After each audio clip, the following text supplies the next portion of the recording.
meron tayong nahabol na project, polyurea will be a good alternative. Ang consumption naman nito ay 1.5 kilograms per square meter. For medium to heavy duty application, kung gusto niyo ng party, ginagamitan niyo probably ng parking lot. Ayan, sa mga malls, Hyperblock polyurea is your choice. So ito ay ina-apply as liquid coating, offering excellent chemical, abrasion, and impact resistance. Hyperblock polyurea, which is aromatic and fast curing. Ayan. Kaya kailangan niya po maglagay ng top coat to protect your waterproofing.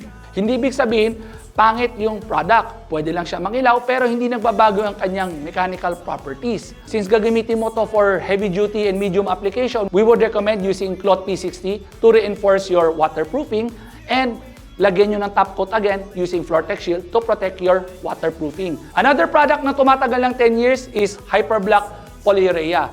Dapat it should perform what is indicated sa technical data sheet. Yun ang ibig sabihin na tumatagal ang produkto ng 10 years.